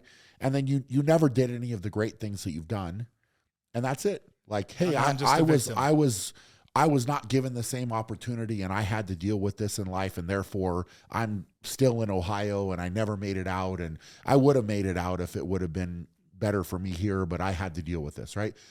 How easy. And that's what you could say to everybody. So easy to say that. Yes. But instead you said, I'm going to create my own path and do my own thing and open doors. You did. Change your stars, man. But being able to get to a place of gratitude where you are thankful, like, in some of my lowest spots that I've ever been in, that was it. It was like, hey, the sun's out today. The sky's blue and the sun's out, and maybe I can see the mountains, and you know what, whatever. Something small, but it's like, hey, that's cool. Yeah. I'm grateful for that. I can now take the next step and move on, right? And keep moving forward. But instead, it's like this negative thing that can consume you. And when you're like, I know for me, I go hard one way or the other, right? Because of how competitive in my mindset. Like if things are negative, I go negative hard. Me right? too. Right. And if it's positive, I can ride a positive wave up, but it's identifying when I'm looking at things too negatively to change that. Right. So then it's like what you just said, you snap it and say, okay, cool. I'm identifying this is not good. I'm not going to go there. I'm not going to allow that to happen. I'm going to control what I can control, and I can get into a gratitude mindset and start to build positive momentum. Right. And so that's like, for me, that's what's so powerful, is identifying that and changing it, and then saying, look, tomorrow, okay, today might've been bad, whatever. Tomorrow I can wake up and start fresh, right? It doesn't need to be a Monday or next month or next year. It's like, hey, new day, sun comes up, awesome. Sunrise is there, boom. I'm now sitting in this spot and I'm grateful for the next day, and I get to change all of my trajectory at that point and start building positive momentum. And then the more clear your thoughts are in that direction, the more positive you bring to yourself too. So it starts to build this crazy cycle of being positive, and good things start to happen and appear, and you look at things through a different lens, you know. Manifesting is bro. huge. Yeah. Dana White talks about it, you know, how manifesting is so real, right? And I agree with that. My wife tells me that all the time. She's like, you have to manifest it. Like, don't, because I when you talk about, like, when things go, if I decide that I'm gonna just be negative and I'm like, I'm in a bad mood and things are bad, it's bad, right? Like, it's real bad. And if I let myself that's why you have to try to not ride the highs and not ride the lows, right? So if you get too high, the crash is so difficult, like, to deal with. And that's what happens, is you get this high and then it crashes, and then you're like, well, how do I get back to, like, baseline, right? Well, you get the baseline by staying at baseline. Don't ever let yourself if you start feeling like, gratitude can bring you back down from both. Being like, oh, I'm super positive, right? I just stay grateful. Continuing to be grateful. If things get a little negative, I'm grateful that I even have this opportunity, or that I was even able to do that, or even able to be in that position. And it keeps me baseline, right? And it's like a little wave like this, right? Instead of these ups and downs. And that's what happens with people, is that I know it because I've lived it. I know that you get so high and then you get so low, and then you're like, you just start to get overwhelmed. And then you're just like, now I'm done. I'm done. I'm miserable. And I think that's why you see a lot of, like, you know, you see a lot of suicide now, because people can't dig themselves out of that super low spot, where if they just would have continued on, like, a gratitude standpoint, like looking at it from, like, oh, I'm grateful for just another day. You know, and it starts simple, right? And it sounds so, I said it before, but it sounds so corny. I remember people telling me this when I was younger, like, oh, just, you know, be grateful and this. And I'm like, grateful for what? Like, you know, look at all this bad stuff. Look at all this bad shit. Like, don't tell me what to do, you know? But then as I get older and more mature, that it's like, oh, if I just find something to be grateful for, right? Like, the smallest thing, it doesn't have to be like, oh, I'm never really searching for things to be grateful for. I just pick them out, right? Like, like today, I'm grateful that I got to spar with you, and I'm grateful that I got to come up here and check out your gym. I'm grateful that we got to do the podcast, right? Like, absolutely, those are three great things to be grateful for. I'll go to bed tonight, and I'll play those in my mind. That way, I can start my day on the right foot the next day. You know, so it's like just compounding those good days, dude. It's what's important, because if you compound the bad days, I know you've been there. You compound the bad days, dude. It is harder to dig yourself out of it. It's harder. So, like, nip it in the butt right away. And don't let it compound. And then don't go seeking for, like, validation from other things, right? Like, I don't ever let social media, right? I don't ever let it work me. I work it, right?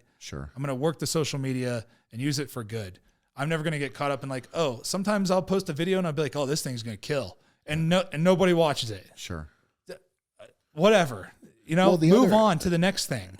Social media too is interesting, because you can choose what, to a certain extent, at least, the people that you follow, what type of information you're getting. And my wife and I were talking about this a little while back. Was like, there's certain people you follow and they're putting out stuff that you don't want to see, or that it's negative or whatever. It's like, hey, I'm just going to get rid of that. Yeah. And it's amazing sometimes what that can do. You're not even seeing it. So it's kind of out of sight, out of mind. It doesn't put you into this spot where, so sometimes if somebody is, even they may not even know they're doing that to you, right? But they're putting something out. Everything they put out, it's negative, maybe, right? Yeah. It's like, hey, I'm just gonna click that little unfollow button, and it goes away. It's that simple. Right? So it could be a lot more positive what you're seeing, positive to your mood, right? So like you said, it's not letting that dictate your happiness anyway, right? And that's kind of a whole different thing with this world. And I think a lot of it has to do with the kids, and they feed into that. Oh yeah. And are letting it dictate how happy they are potentially, and it's like, oh, well, it's like I put out a picture. It's their currency. Like likes and follows and views is their currency. Yes. And it's like, guys, come on, this isn't even real. Yeah. It's all out there. And why does one video do better than another video or something? Who knows? It's all timed up in an algorithm and all this other shit. Like, who cares? Yeah. Yeah. I understand, right now, I'm trying to build like my YouTube. I'm trying to build my podcast. I'm trying to build my social media following. Sure. I'm doing the hunting, the podcasting, the fitness stuff, the football stuff. It's like all this stuff I'm trying to do, but it's like, I'm not going to put a lot of weight on what other people think, right? It's like, oh, this one did well, so I'll do something else like that. Totally. Right? Yep. So like sometimes your ideas, like that's where the fear of failure comes in, right? Like people are so, especially kids these days, I remember being a teenager, I was terrified of like going up and talking to like a girl was like the most terrifying thing ever, right? Well, here's the thing. It's back, like the most terrifying thing you could do. Yeah. Well, back when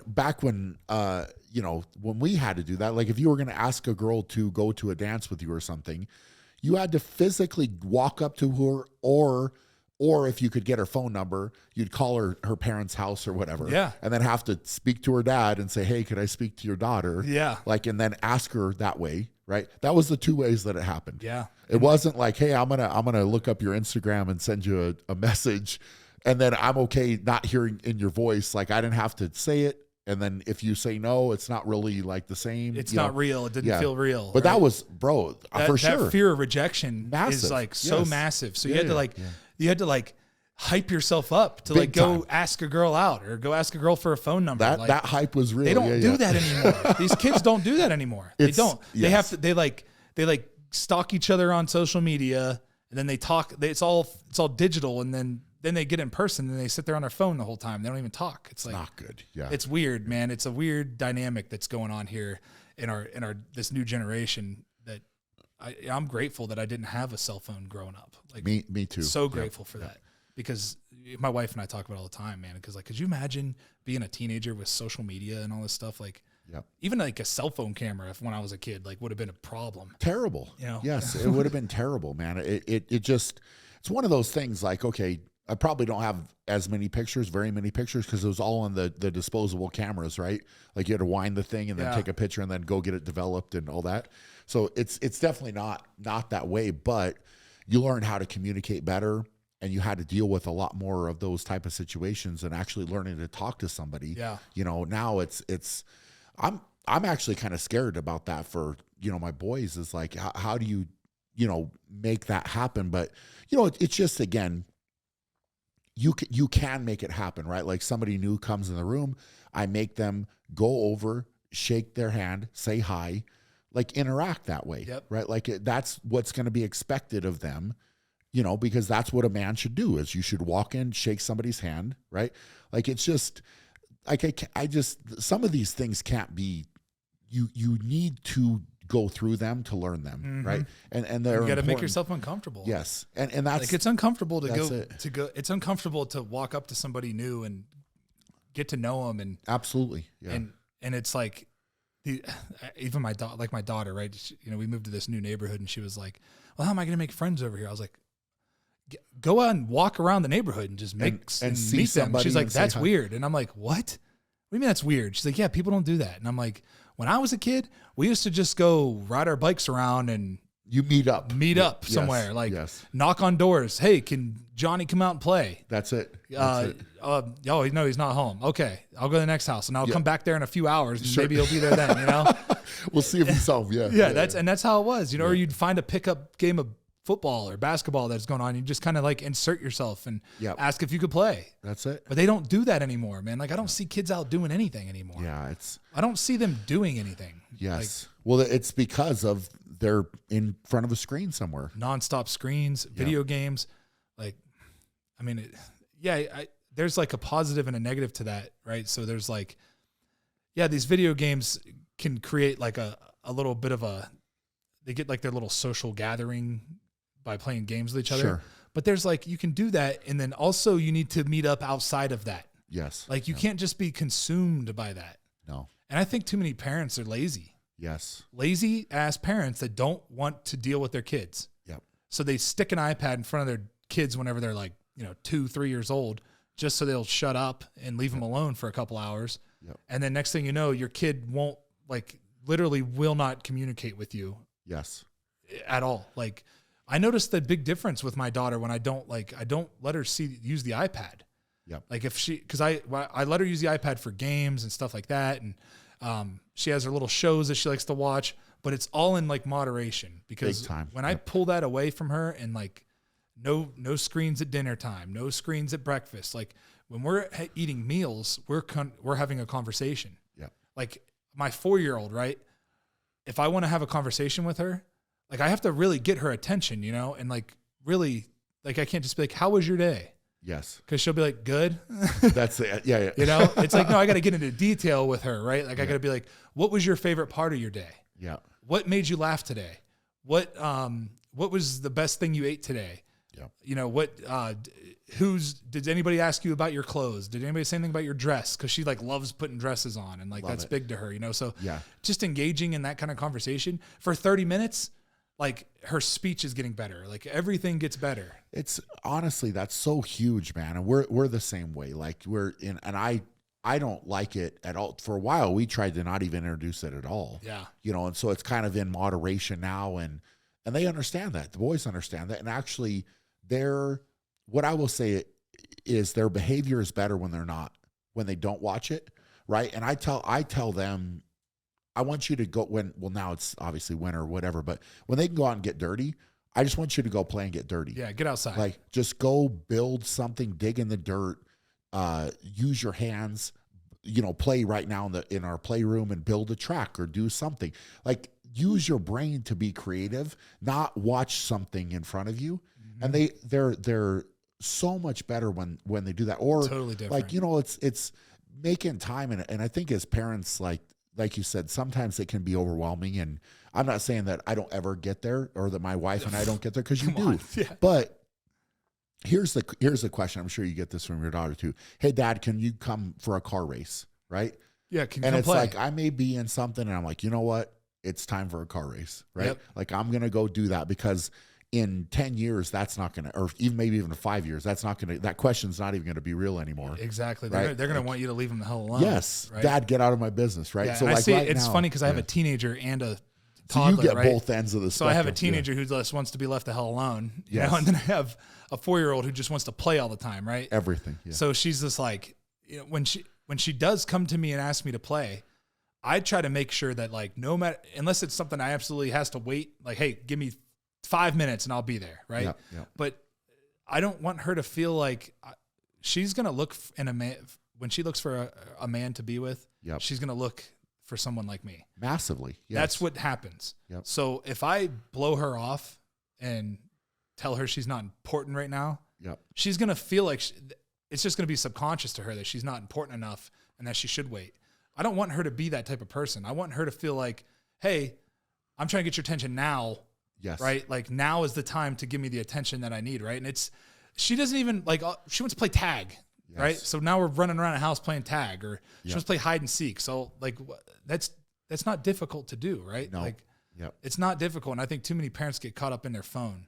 yes, Right. Like a kid should not be competing against your phone yep, for your attention. Right. Like I think everybody should make a rule when you get home. Right.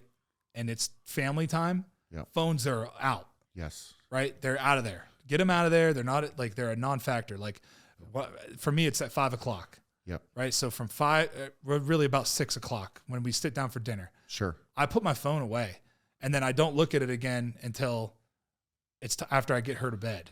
So once she goes to bed, now she's got like just like a good 3-4 hours of my full attention. You know, even in the morning, right? Like when we're having breakfast. Yep. Like it would be easy for me to just set an iPad up, put some food in front of her, totally, put the iPad on, and not engage, right? But that's not a good start to her day, right? I want her to like get her mind going before she goes to school. Yep. That way she has a productive day at school. And I noticed like a big difference when I took that iPad away in the morning. See, that's all. See, the thing is, I saw this thing the other day, and it was the power of a phone, right? So like you and I are having this conversation right now. Obviously, no phones are in view, but if I would have done something as simple as have my phone here, right? And obviously not during a podcast, but if we were just sitting at a table and talking, right? If that phone, I'm telling you by putting the phone right there, that's important, and I'm not going to fully engage with you because the phone's there. So I might be looking at it. That's a good point. Right? Yeah. So I'm sending a signal to you. So if I go to dinner with my wife and I have the phone on the table, I'm telling my wife this is where I'm at right here, right? Yeah. I'm not going to engage with you 100% because in case that thing lights up, I'm looking right there. Yeah. Right. And it sends a signal like, and this guy was up in front of an audience and he was going to talk and he said that. And he's like, you can't see my phone right now, but if I pick my phone up, and I think he was in a chair or something, he's like, if I put my phone right here, all of you know that like I have my phone right there. And if somebody sends me a message or something, that's where my importance level is. So you're less important than this. Yeah. And I was like, whoa, right? That makes a lot of sense. If I go to dinner, and my wife and I will do this already because we don't get a lot of that time where it's just her and I that like we get it without the kids. Like that doesn't happen enough. I try to make it happen more because I think that's really important. But if we get that time, it's like we started making a rule where it's like, look, if we go to dinner, the phone's not out, right? It's either like it's somewhere. One of us has to have the phone because of the kids. Well, yeah. But that's not on the table, right? It's not out. It's not out, right? It's in a pocket. It's in your bag, something. Yeah. When that guy said that, I was like, wow. Man, that really makes a lot of sense to me. Like, because you're right. Like I've noticed like with my daughter, if my phone is out, she'll grab it, right? Yeah. She'll grab it before she like engages with me sometimes. And I'm like, I wonder why just to get out of the way, you know? And I'm like, I wonder why she's doing that. And it's because she that's where I didn't fail, but it's like where I learned that like, hey, she does feel like she has to compete against this phone sometimes, right? The kids don't know what's on the phone. No. Right. So it's just like this is important because mom or dad's looking at it. Yeah. And I'm right here, but you're looking at this. Yeah. And for us, it might be, if you're doing that, it might be like, well, I'm just going to finish this email, or I'm just going to send a couple text messages or whatever. But to a kid, they don't understand that. No. It's like, this is important, and the importance level isn't being placed on me. And I like some of those things, man, it's a refreshing thing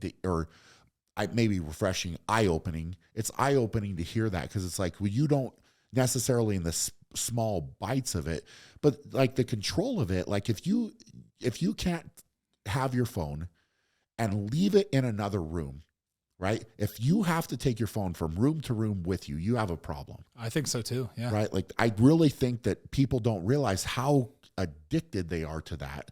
And if you can't, what you just said is so powerful, man. It's like, if you can't go home and it's family time, the phone now gets put down, screened down in a different room, and you don't even have to have it near you. Yeah. It's no problem. I'm completely disconnected from that thing. Everything that matters is right here.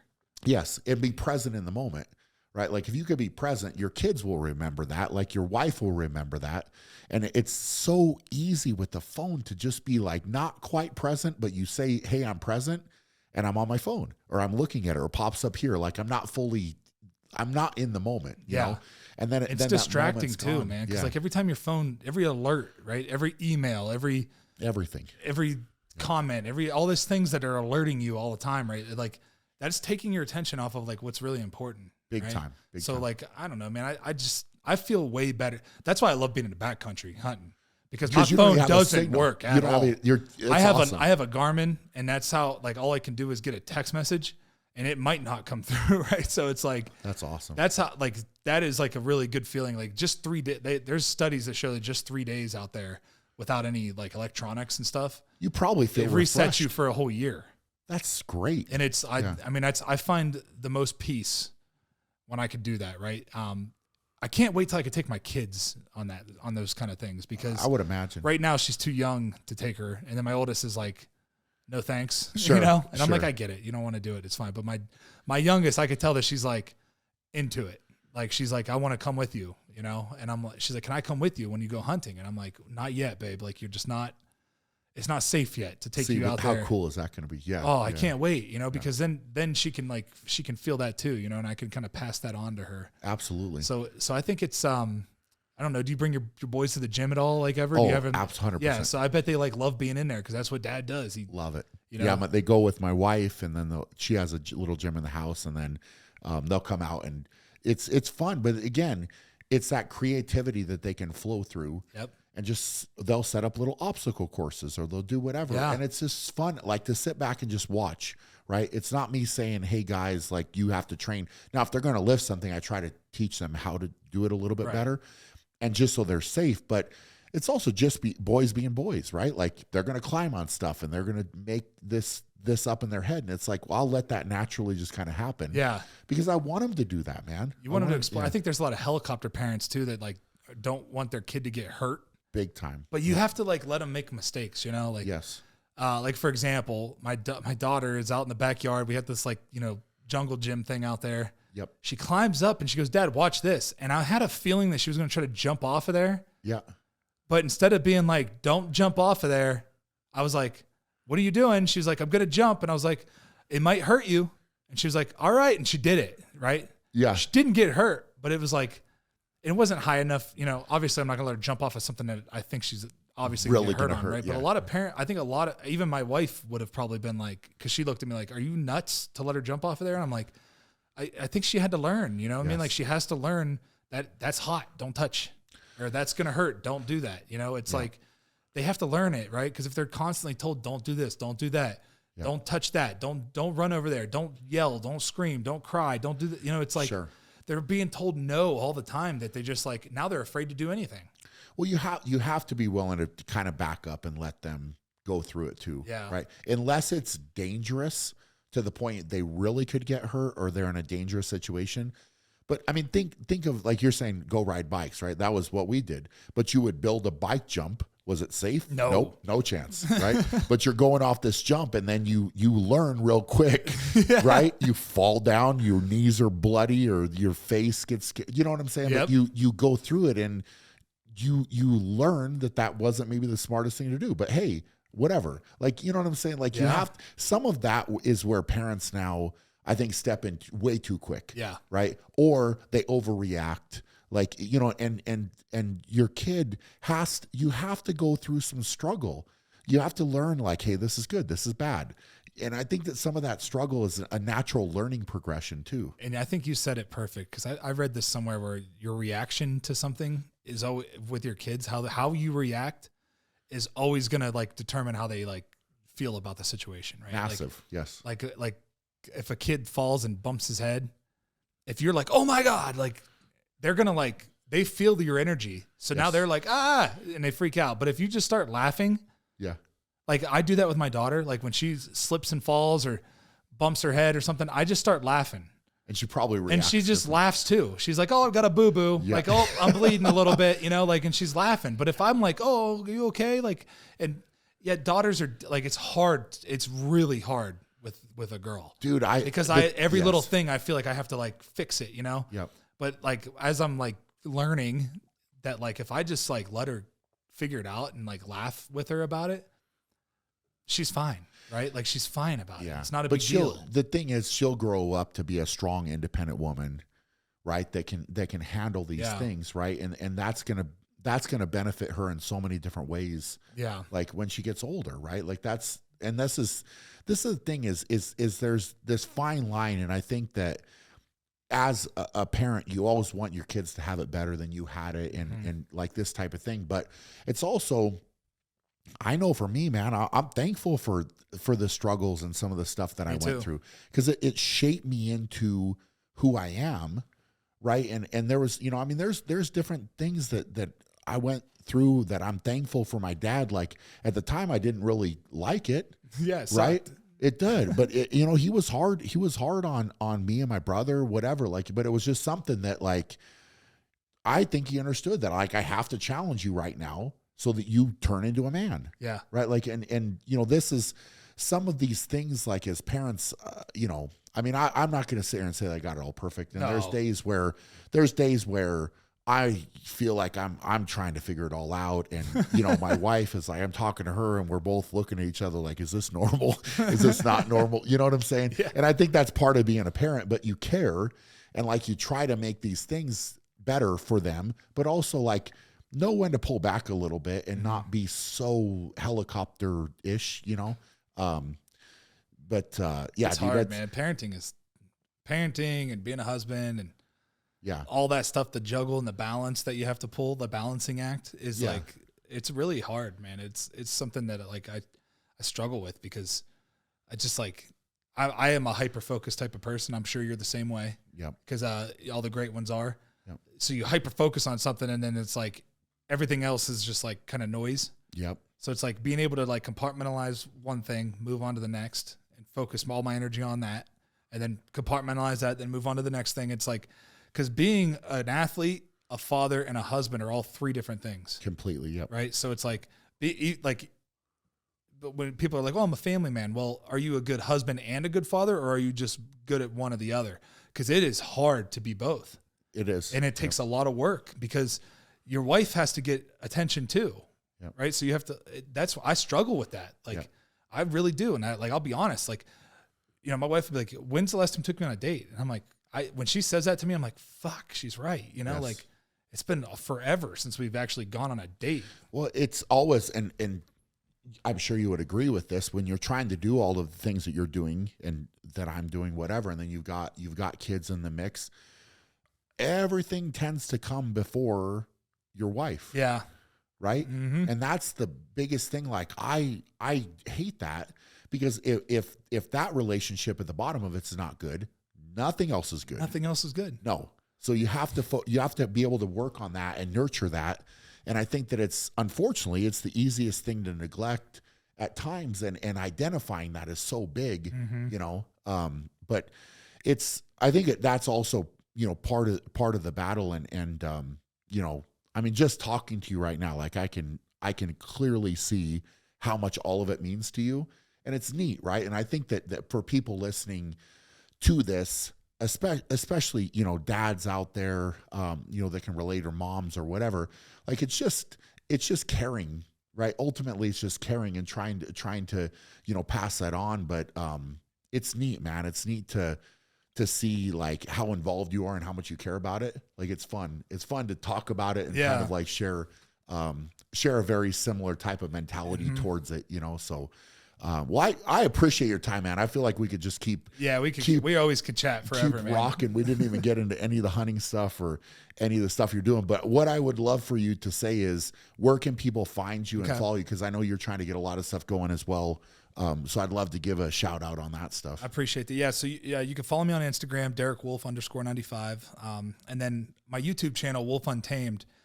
It's a lot of the stuff that we're doing is on there. My podcast is on there, the Wolf Untamed podcast. And then all of my hunting content goes on there as well. And that's just going to keep getting better and better. I'm going into my second season of doing that. So we're getting some really good stuff and partnering up and collaborating with some really cool people, doing a lot of stuff with Meat Eater and Eastman's and the Born and Raised guys. Like there's a lot of guys that I'm doing some cool stuff with.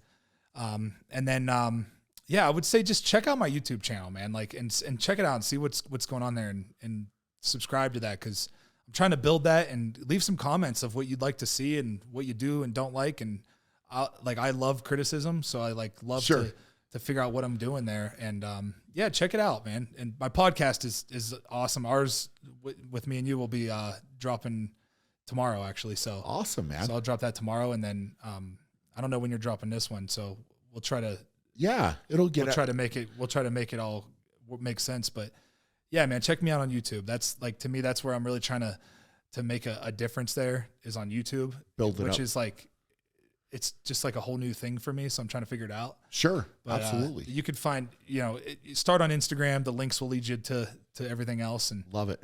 And yeah, man, I appreciate you having me. This is awesome. No, it's awesome. And I feel like people can take a lot away from different parts of this. And, guys, if you got something out of this or you enjoyed the conversation, the best way to help out the podcast is to share it to different people so it can get out there, because I would love for the message to get to more people ultimately. And that's, what it's all about is spreading that message, positivity, and everything that goes along with it. So do that, share it, go give Derek some love. If you listen to this and enjoyed his story, which I'm sure a lot of you will.